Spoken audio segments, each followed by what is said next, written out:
Olá, queridos amigos da Abramark. Hoje estamos aqui com um encontro muito bacana, eu diria que é um encontro memorável.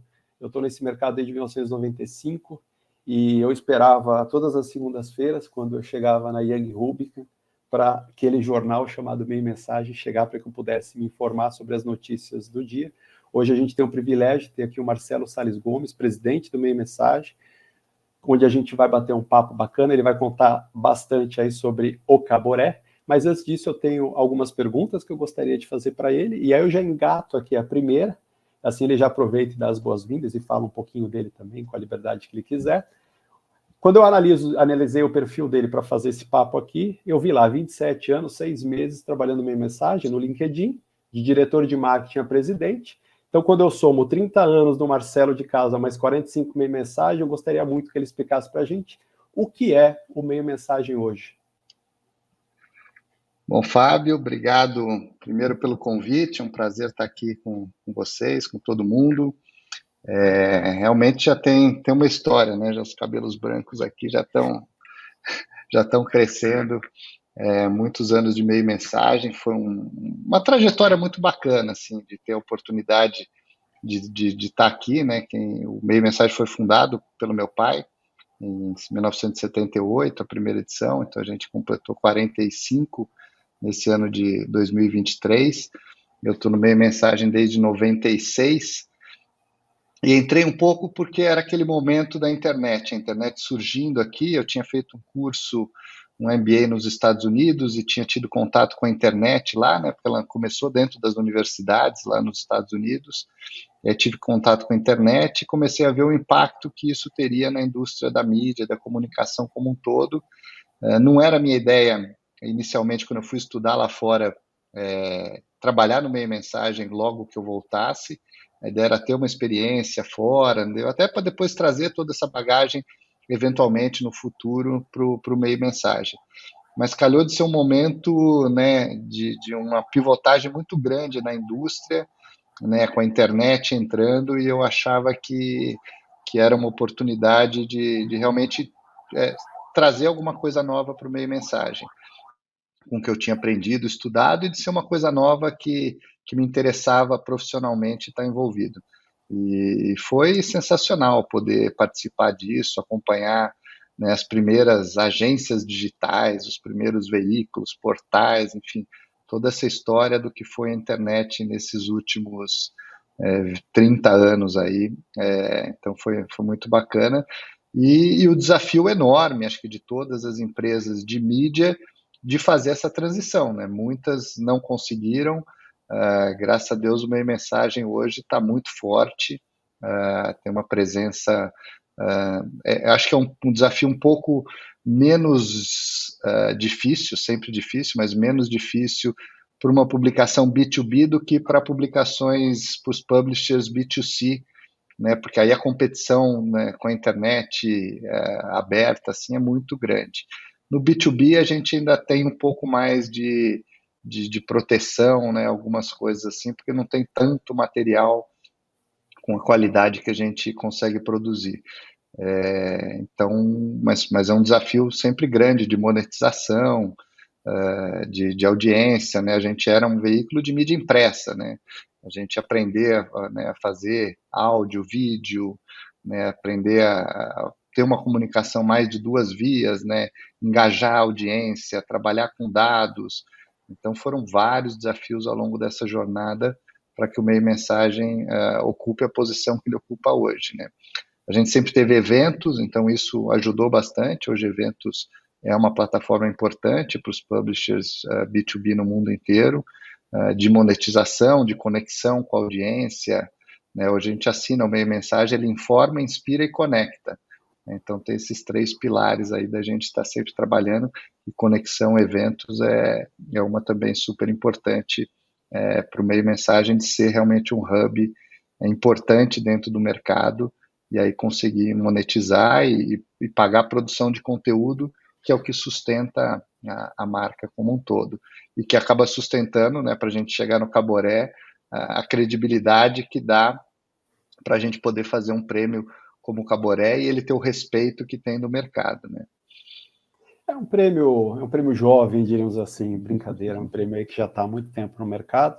E eu já vou para a minha segunda pergunta, que no dia 4 agora de dezembro a gente vai ter a 44ª edição desse prêmio tão querido que é o Caboré, que conta aí uma linda história da coruja que nasceu como caburé, como seu pai muito bem conta essa história, e que foi sabiamente batizada por ele, seu José Carlos de Sales Gomes Neto, que é o seu velho, eu também tenho o meu velho, coincidentemente aqui, né? A gente tem os nossos velhos. E aí eu queria perguntar como é que, primeiro, é manter uma premiação com 44 edições atual, jovem, contemporânea, e aí no meio dessa história, se puder contar para mim, como é que surgiu, para mim, uma ideia brilhante, a brincadeira da gaiola como teaser dos finalistas. Boa, boa, sempre bom compartilhar essas histórias, né?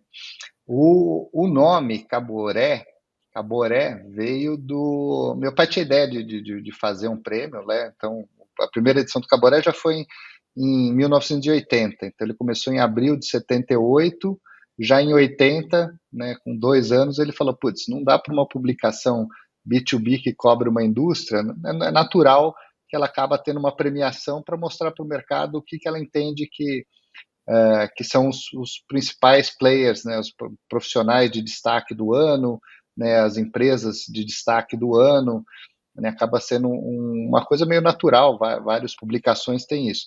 O que normalmente elas fazem é colocar o seu nome no prêmio, e ele não queria fazer isso, não queria que fosse um prêmio meio mensagem. Né? Teve uma época na história que a gente até se arrependeu, falou, putz, Caboré tá tão em moda, e as pessoas não sabem que é do meio mensagem, né? E a gente falou, putz, se chamasse meio mensagem, a marca ia ganhar mais visibilidade e tal, mas também tem a vantagem de ter a marca dele ali. Então ele ficou com aquilo na cabeça, tal. Normalmente tem 2 animais que são ligados à comunicação. Um é o galo, né, porque ele cacareja, né, então tem toda essa coisa ligada à propaganda, à comunicação, né, mas já tinha alguns prêmios que usavam o galo como o símbolo.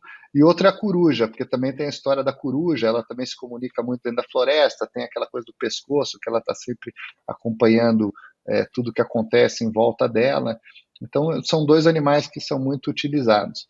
Então, ele falou, vou pegar a coruja, ele era amigo de um artista plástico renomado na época, até hoje, o Aldemir Martins, e aí ele foi falar com o Aldemir para o Aldemir criar não era uma estátua, era um quadro que ia ser a premiação. Então, era um quadro do Aldemir Martins pintado uma coruja, que representasse o prêmio, que não tinha nome ainda. E aí o Aldemir topou e um dia chamou meu pai lá e falou, olha, Neto, aqui está a coruja que vai ser a premiação. Eu me inspirei, falou o Aldemir contando, Neto, eu sou do Nordeste, eu me inspirei numa coruja típica lá do Nordeste, que se chama Caboré, ela tem mais ou menos esse jeito, aqui foi minha inspiração. O Neto falou, nossa, Aldemir, como é que chama a coruja? Ele falou, Caboré. Falou, puxa, que legal, Caboré. Ele ficou com aquele nome na cabeça, Caboré. Nossa, que nome. O Caboré é um nome forte, né? 3 sílabas, né? Uma sílaba forte no final, Caboré, Caboré. Ele falou, nossa, que nome interessante. Ficou com aquilo na cabeça e pá, falou, não, vou chamar o prêmio Caboré, já que é uma coruja, a coruja chama Caboré, o prêmio vai chamar Caboré. E assim ele fez, lançou o prêmio Caboré, fez as indicações, teve a votação, e aí, naquela época, a gente tinha uma categoria que era de profissional de pesquisa, e eram 5 indicados na época, depois que a gente reduziu para 3, então tinham 5 profissionais indicados, uma que foi a vencedora, era a Hilda Wickerhauser, uma profissional super reconhecida na época, então ela acabou ganhando a primeira edição do Caboré, que teve, o Washington Oliveto ganhou, Otávio Floresbal ganhou, então até outros profissionais que depois fizeram grande carreira pela nossa indústria também ganharam aquela primeira edição. E a Hilda ganhou, subiu no palco para agradecer e falou, Neto, olha, puxa, sensacional, mas eu como uma boa profissional de pesquisa, não sabia o que era o Caboré, fui pesquisar. E descobri que é uma coruja do Nordeste, mas eu queria te dizer que o nome correto da coruja não é Caboré, é Caburé. E o Neto depois subiu lá e falou, bom, Hilda, obrigado, tal, mas eu queria dizer para você o seguinte, Se a coruja quiser mudar de nome, de Caburé para Caboré, ela pode, mas o meu prêmio vai continuar chamando Caboré. E aí Aí ele tá bateu bem. o pé, continuou Caboré e fica um pouco diferente da coruja, que realmente é Caburé, mas o nosso é o Caboré e tá aí. A gaiola surgiu bem depois, eu já estava no meio mensagem, quando eu entrei no meio mensagem, acho que foi a 18ª edição do prêmio, e a gente tinha na época a gente vinha se usando muito, e nos primeiros anos que eu comecei a fazer a campanha, porque eu vim para cuidar da internet, mas também cuidar da área de marketing. E eu tinha que fazer a campanha de comunicação do prêmio.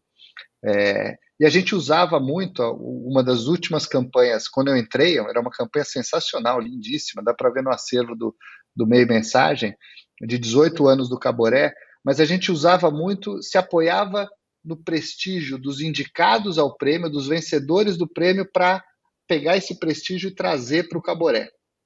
Então a gente usava muito a imagem dos vencedores para dizer, olha, o Washington já ganhou, o Otávio Floresval já ganhou, você quer ganhar também? Vem aqui para o Caboré. Tá? Então assim, como é que eu transfiro esse prestígio dessas pessoas para cá? Era 18 anos, era uma campanha fantástica, era do Oscar, né? E todo mundo fala Caboré é o Oscar da propaganda. Então era, sei lá, Ana Carmen Longobardi vestida de não sei o quê, o Nizam era o Marlon Brando numa moto, e tinha vários dessas personalidades da época interpretando personagens famosos do cinema, e era a campanha do Caboré. Aí eu comecei a trabalhar no Caboré e falei, putz, mas a gente agora, né, acho que já deu Caboré, já era, né, com 18 anos, já era uma premiação super respeitada. Falei, vamos começar a trabalhar o Caboré e vamos colocar uma coisa para a gente, durante os próximos 5 anos é proibido usar qualquer personalidade do mercado no Caboré. Né? E aí começamos um trabalho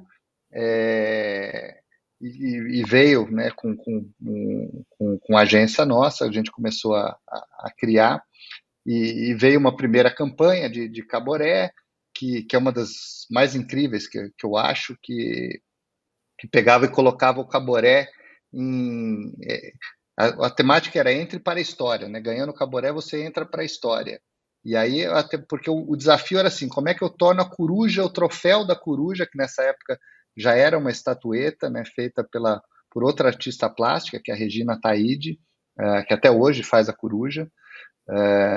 Então a Regina criou a coruja, a gente precisava tornar essa coruja, que é a do Caboré, até hoje mais conhecida, porque o que a gente falava é assim, o Oscar tá lá, se alguém põe um Oscar na prateleira, todo mundo sabe que aquilo lá é o Oscar. Como é que a gente faz o Caboré, né, ter essa visibilidade? Como é que a gente deixa o Caboré conhecido na prateleira de qualquer um? Então a gente começou esse trabalho, e aí essa campanha colocava na história era isso. Então imagina Stonehenge, mas uma das pedras é o Caboré. Imagina a Acrópole, mas uma das colunas é o Caboré. Imagina a Ilha de Páscoa, mas tem lá o Caboré. Então tinha essas imagens assim icônicas, e sempre tinha um Caboré e falava, meu, entre para a história, e tá. E daí vieram outras campanhas fantásticas, né? No ano seguinte, acho que veio uma que é uma assinatura que a gente usa até hoje, que é sensacional, porque a gente trabalha muito com o Caboré, como são poucas categorias, é difícil você ganhar. Então a gente diz muito que ele está na cabeça de muitos, na estante de poucos. Né? Então a gente vem usando isso daqui, a campanha desse ano, até uma releitura disso, né? Com a obsessão tal, né? Está na cabeça de muitos, na estante de poucos. É uma obsessão de muitos, mas é difícil ganhar. Então era um pouco essa campanha, tal, veio isso daqui. E dentro daí veio uma outra campanha, que era outra coisa que a gente trabalhava no Caboré, que era de ser difícil. Né? Então aí a agência criou uma campanha que falava dos animais em extinção. Então, sei lá, vinha não sei quantos animais disso, papapá, e X micos leões dourados e 12 caborés, porque eram 12 categorias. Papapá, não sei quantos, tarará, baleias e 12 caborés. Então, a gente ia com alguns animais que estavam em extinção, mas o caboré é ainda mais difícil do que esses animais em extinção. E aí a gente, como tinha isso daí, a gente indicava os caboráveis com uma cartinha, mandava uma cartinha no envelope para dizer que o cara estava indicado. E nessa época, a agência falou, putz, por que a gente não manda uma gaiola? E tinha gaiola. E a gente falou, legal, vamos mandar uma gaiola. Eles acharam essa gaiola, que hoje é um ícone, né, do Caboré, e a gente mandou a gaiola junto com a cartinha que falava, olha, queremos informar, que você foi indicado ao Caboré, parabéns e Mas a gente não viu a beleza da gaiola ali, tanto que no ano seguinte a campanha era outra e a agência veio, e todo esse projeto aqui, até para dar nome aos bois, foi com o Ricardo Braga, que na época estava na Upgrade, né? O Ricardo, que agora mora lá em Portugal, se estiver acompanhando aqui, toda essa história aí, nossa, com o Ricardo Braga. Aí o Ricardo veio com outra ideia, falou, não, vamos dar, papapá, mas aí era uma ideia, não sei o que lá, era muito caro, porque a gaiola também é bom que era baratinho na época. Ali pra gente. Falou, não, nós vamos mandar só uma caneta, manda um brinde, assim, tal. E aí na outra não foi tão legal, não deu repercussão, porque a gaiola tinha dado repercussão. Aí mandamos nesse ano, foi um horror. Tinha a ver com a campanha, mas era sem graça, tal. No outro ano ele veio com outras ideias. Falei, Ricardo, quer saber, meu? Vamos voltar para a gaiola e fazer da gaiola um ícone do Caboré. Pô, vamos entregar, porque a coruja está lá sempre. Então, independente de qual é a campanha, a gaiola tem a ver com a coruja, não com a campanha do ano. Ele falou, não, porra, boa ideia tal. E aí, desde então, a gente continuou com a gaiola e estamos aí com a gaiola até hoje. Ela passa. Tem gente que não ganha o Caboré, mas ela passou a ser um ícone tão grande. Lembra que a gente queria trabalhar para que a coruja, quando tivesse numa prateleira, fosse reconhecida. Tem gente que não ganha o Caboré, mas só a indicação é tão relevante que deixa a gaiola exposta, às vezes, na entrada de uma agência. Tem lá a gaiola exposta, porque ser indicado já é super relevante. Então, a gaiola também passou a ser um ícone reconhecido por todo mundo do mercado. Então, Parabéns, foi legal. Boa pergunta aí. Eu acho a história da gaiola incrível. Inclusive, ela é pré-digital, né? Ela é pré-internet, então é legal. É verdade, porque... tá? Isso é ainda mais legal, porque depois a gente começou isso, porque isso acontecia entre as pessoas ali, né? Quando veio o digital, a gente viu como é que esse momento da entrega das gaiolas podia repercutir, porque ele é super. Então tinha uma época que a gente entregava as gaiolas, mas a gente oficialmente não contava para ninguém que eram os indicados.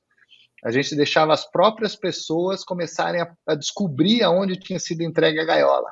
E aí elas postavam, porque elas queriam dizer, olha, aqui na minha agência chegou uma gaiola pro fulano de tal, e E aí ficava um puta de um buchicho. Eu lembro que a Laís Prado estava no clube de criação, chegava no fim do dia, ela falava, olha, já descobrimos esses aqui, ainda não sabemos essas outras aqui, porque às vezes ou o cara não postava, ou não comentava com ninguém, ou estava viajando e ninguém sabia. Teve uma época que a gente entregou na Unilever, para alguém na Unilever, ficou preso lá no almoxarifado da gaiola. Os caras só foram descobrir na segunda-feira, quando leram no jornal que a pessoa tinha sido indicada. Então tem algumas histórias assim legais, mas isso ajudou bastante. Depois, quando o Twitter, acho que tinha uma plataforma de transmissão ao vivo, que eu esqueci agora o nome e tal, aí a gente começou a fazer transmissão ao vivo de algumas categorias, então a gente ia filmando assim, para chegar lá com a gaiola e transmitir e filmar isso daqui ao vivo, de que a gente estava entregando a gaiola. Quando veio a pandemia, a gente fez, 2 anos, a gente fez um vídeo, né, que a gente transmitia ao vivo as indicações, porque aí não adiantava levar na agência, porque não tinha ninguém na agência, estava todo mundo em casa, né, então aí a gente fez as indicações mas esse ano voltamos a entregar as gaiolas, então a gente vai mudando, mas o ícone da gaiola é super relevante. Eu acho essa história incrível, parabéns. Aí uma outra pergunta que eu gostaria de fazer, vocês têm uma mecânica que é toda pautada pelos assinantes.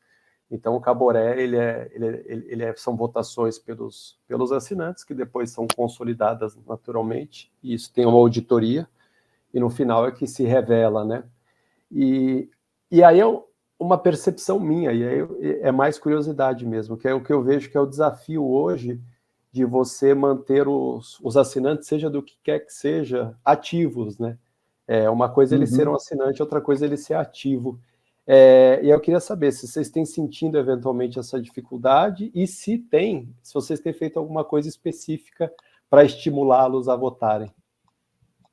Não, na verdade é o contrário. Na verdade, o digital facilitou muito. O que acontecia antigamente? Eu não conhecia quem era o meu assinante antes do digital, porque era um exemplar físico. Então, sei lá, imagina uma agência que tinha 20 assinantes e depois ela ainda circulava nas nossas contas para mais 5 pessoas em média aquele exemplar. Mas era um exemplar físico, então ela não fazia questão de colocar, até porque tem muita rotatividade nas agências, ela não fazia questão de colocar nominalmente quem era o assinante. Então, às vezes, ou era aos cuidados do departamento X, ou era 20 assinaturas no nome do dono da agência, e chegava lá, a pessoa que recebia os exemplares sabia para quem distribuir, né?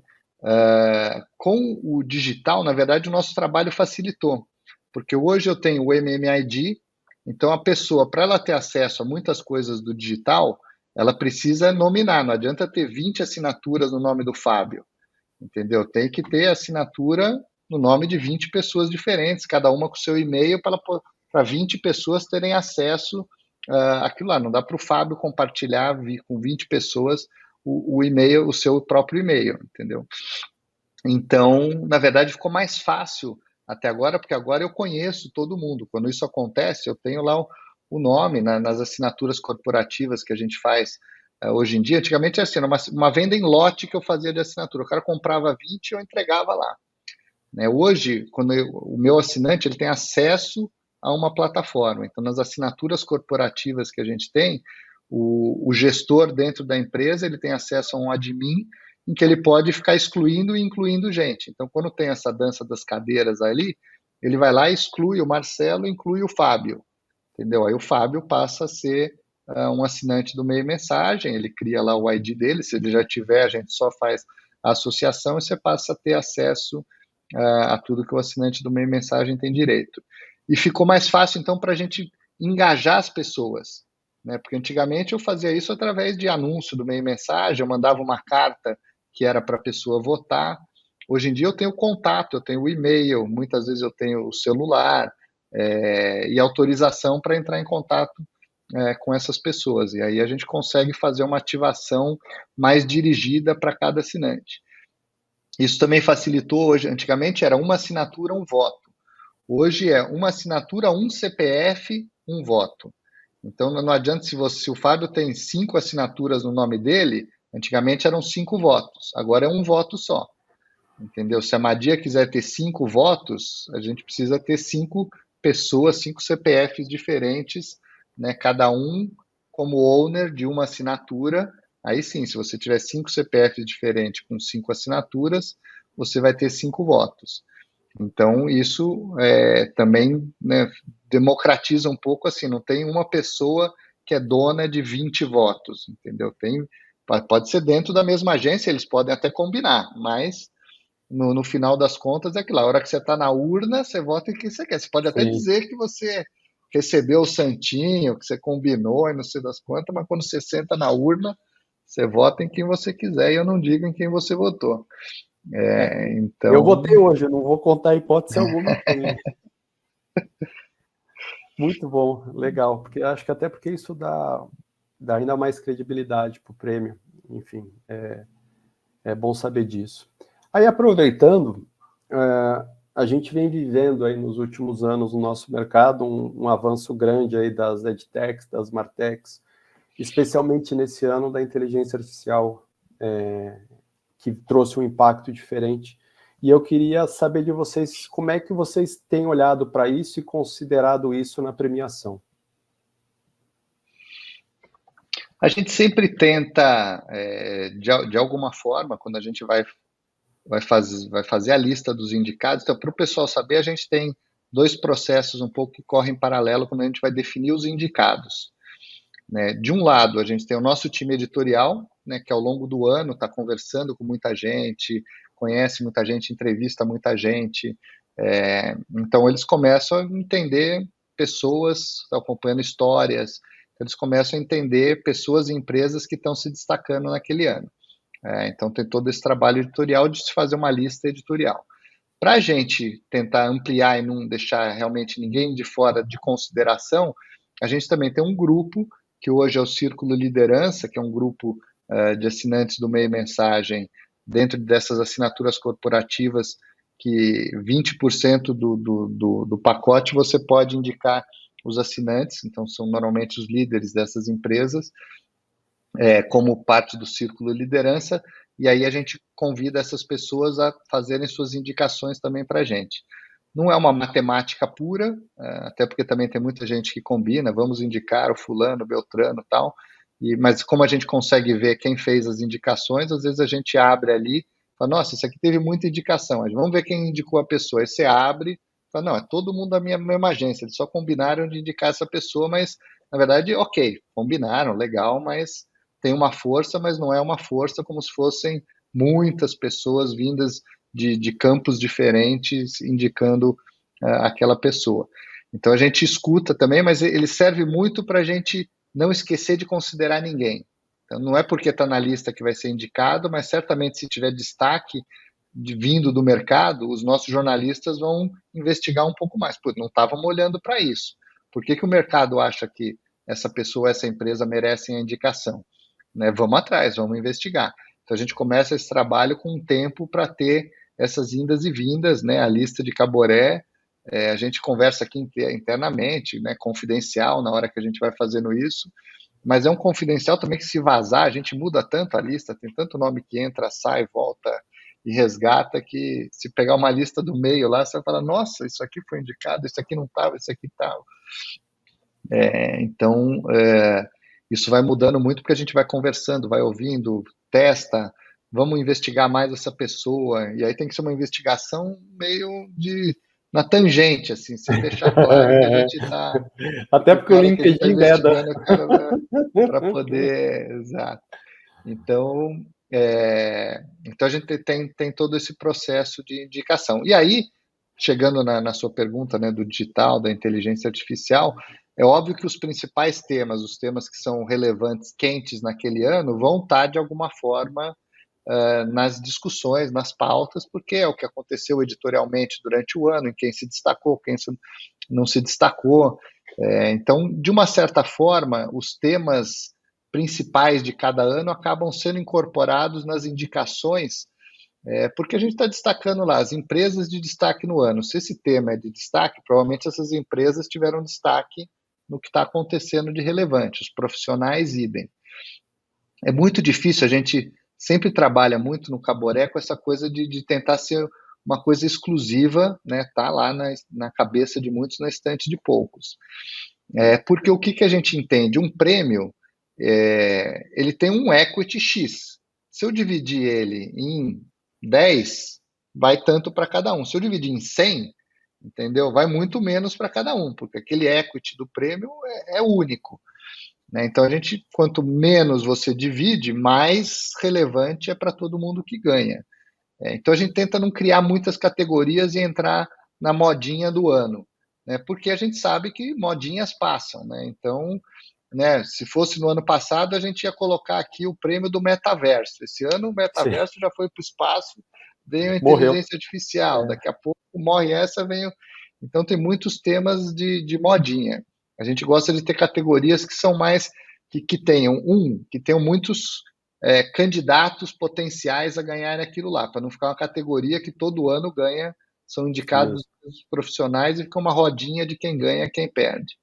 Então, assim, tem que ter uma quantidade X de elegíveis com chances de ganharem. E outra são categorias que tenham alguma flutuação de entendimento para que ela possa ter uma durabilidade grande.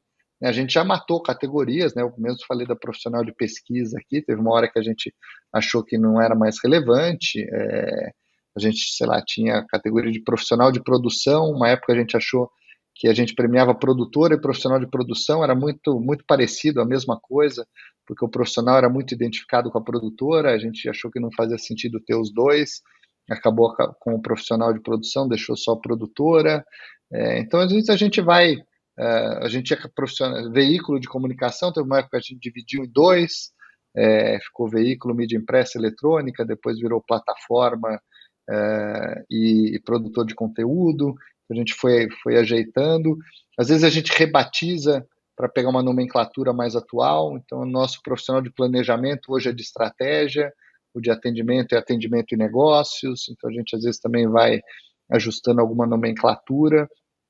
E a mais recente que a gente criou foi um profissional de inovação. Esse a gente achou que era uma coisa relevante de ter, não a inovação só na tecnologia, é uma inovação mais ampla, são profissionais que estão ajudando a trazer, a quebrar um pouco o status quo, a trazer coisas novas, né? Pode ser, às vezes, num campo de diversidade, inclusão, que tem sido uma pauta muito relevante na indústria e, por consequência, nas páginas do Meio Mensagem, né? Pode ser, e obviamente pode ser também tecnologia. Então, a gente trouxe profissionais que estão ajudando a transformar a indústria, né? O nome acabou sendo inovação, um nome forte, mas a gente tem esse entendimento e, aos poucos, os indicados acabam mostrando o que é o nosso entendimento daquela categoria. Mas é mais ou menos esse como funcionam as indicações e como a gente tenta trazer esses temas do momento para refletir o Caboré. Ótimo. E agora, como uma última pergunta, eu queria que você contasse para a gente quais as novidades do Meio Mensagem para esse ano que já está chegando, 2024. Opa, vamos lá. A gente ainda está em planejamento aqui, colocando alguns projetos e tal, mas a gente tem uma novidade bacana. A gente acompanha o South by Southwest já há muitos anos, mais firmemente desde 2015 ou 2016, que a gente vai com uma equipe maior. Antigamente, o Pierre Marcondes, que um profissional, um jornalista, sempre trabalhou com a gente aqui muitos anos, né? Hoje está fora, Integrante mas do Hall da continua Fama da Academia colaborando. Brasileira.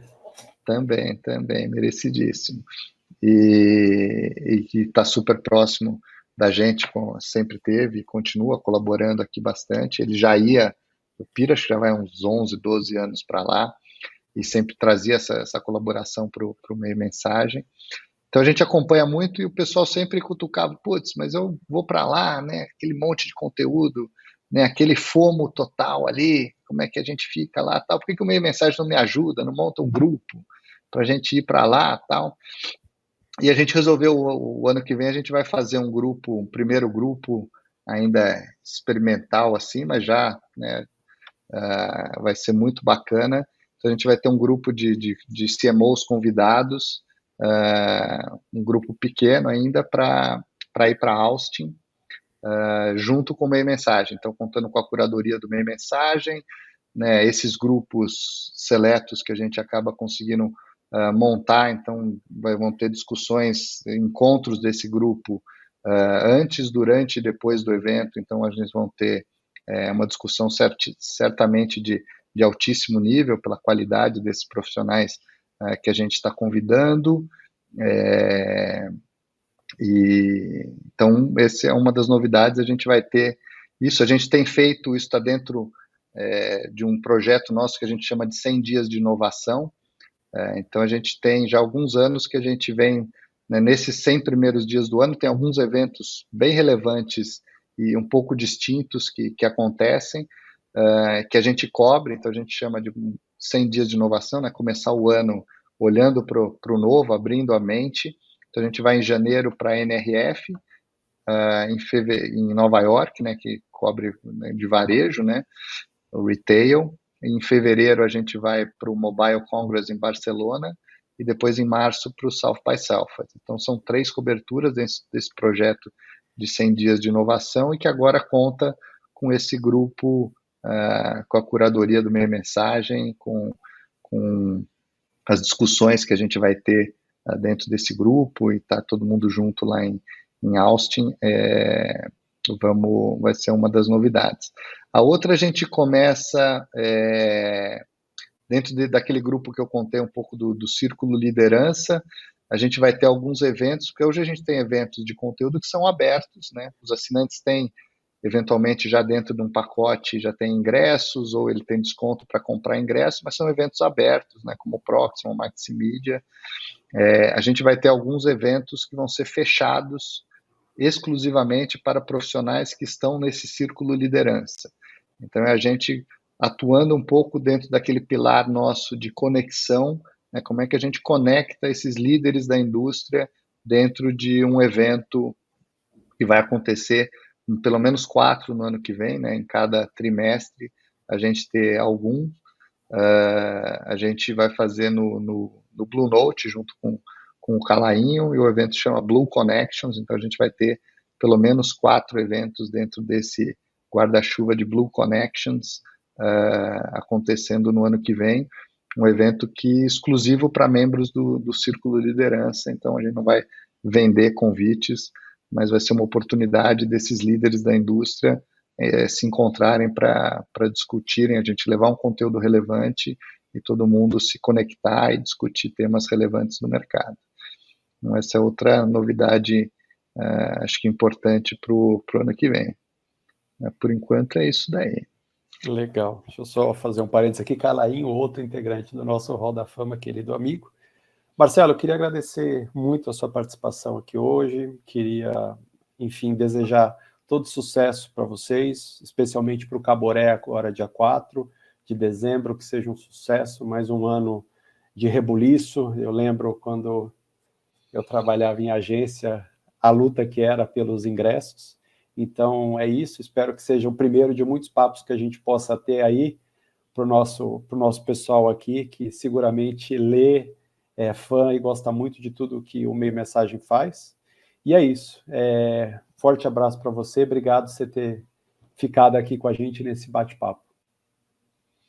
Um prazer, espero que todo mundo tenha curtido aí um pouco dessas histórias de Caboré. Eu adoro compartilhar isso, contar um pouquinho disso, do que a gente já viveu aqui no Meio Mensagem. Obrigado aí por essa oportunidade e sucesso para vocês também, Fabio. Que assim seja. Obrigado. Até breve, gente, com mais conteúdo bacana aqui na Academia Brasileira de Marketing. E a gente se vê para o ano que vem cheio de novidades, se Deus quiser. Vamos ter evento, vamos ter coisas novas aí. Em breve eu anuncio aqui para vocês.